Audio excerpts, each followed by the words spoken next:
would probably raise an eyebrow to that. Yeah.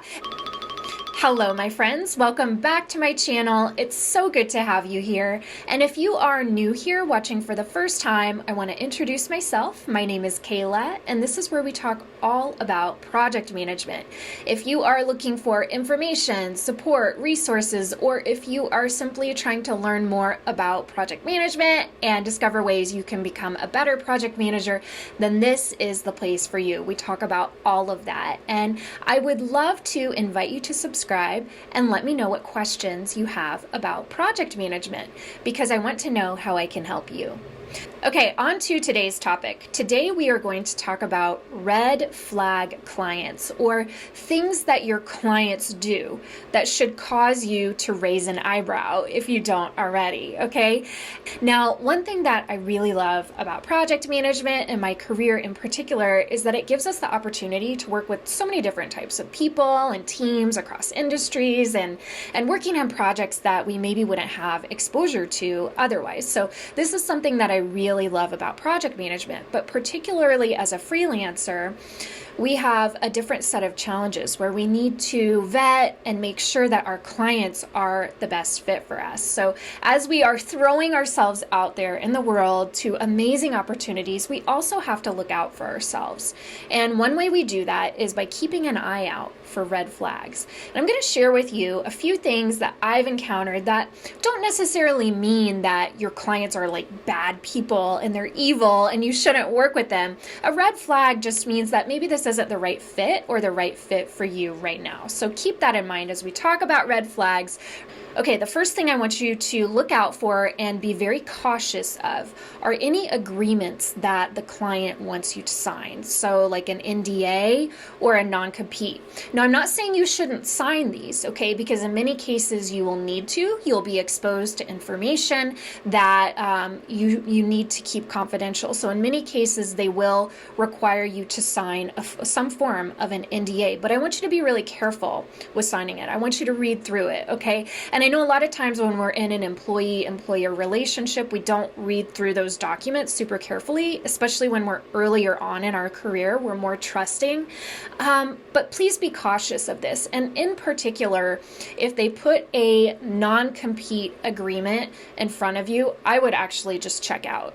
At that moment, I would say, no, I don't want to be a part of this, not signing a non-compete agreement as a project manager, right? Like there are only a few scenarios really in life that I could think that a non-compete agreement is a valid thing to require someone to sign. But as a project manager who is working freelance, don't sign one of these, all right? I mean, I would be really surprised if there's a scenario where it makes sense to sign one of these. And especially if they tell you something like, oh no, don't worry, like we would never actually enforce it. It's just something that we need to keep on hand. People do this. They've done it to me. So I'm just saying, be careful for this. That is a red flag.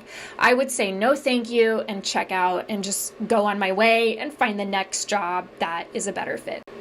Okay, so the second thing I want you to look out for, and this one's a little more insidious in nature, so you're going to have to pay attention to the language of the person you're talking to, the language of the client, but I want you to look out for any language that sort of belittles you as a project manager or belittles the position of the project manager. So if they're saying things like, oh, it's just a project manager, or we just need a project manager, like it's not that hard sort of a thing, if they're giving off the impression that they don't really respect or value the work that you do as a project manager, and they're considering it more as just project management, I would probably raise an eyebrow to that.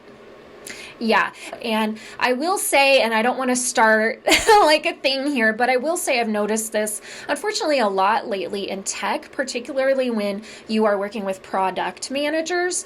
There's a push-pull between product and project managers. I don't know if it's because they are both PMs and it sounds similar, but product managers and project managers, yes, they are different. They are different positions. They do different things, but there's also some overlap there. there. And to be honest, when I have worked in a project manager role with tech companies, it's ended up being a lot more like product management. So I do understand that these are two different positions, but there is often some overlap, especially when we're working with smaller teams. But the thing that really concerns me is when product managers, and I'm only picking on them because this is where I've seen it firsthand, when product managers are like, well, I'm not a project manager, or that's the role of the project manager. Like, I do these other more important things. I wouldn't want to work with a team like that, quite frankly. I think we should respect everyone for what they bring to the table, and there's no one that's really like better or more important than the other person. So be careful for that. Watch out for that. If you feel like there's some sort of belittlement or disrespect toward the project manager, I would probably step away from that. Okay, and then the last thing I'm going to talk about today in this video is when you are working with a client who is unclear about expectations, unclear about pay, unclear about anything really. Like if you're getting a lot of, I don't know, or if they're dodging questions, or if they are, expecting you to figure it out, there are certain things that should be clearly stated before you begin a relationship. And we should really know what the project is, what the outcome is supposed to be. We should certainly know what our compensation is going to be, what the expectations are in terms of us and the work that we produce. So if you are working with or interacting with a client who is reluctant or really maybe not even, they don't know the answers to these things, I would raise an eyebrow and I would step away. Okay, I would love to hear from you. What sort of red flags have you noticed in your career as a project manager? I'd love for you to share with us. I'll see you next time. Bye.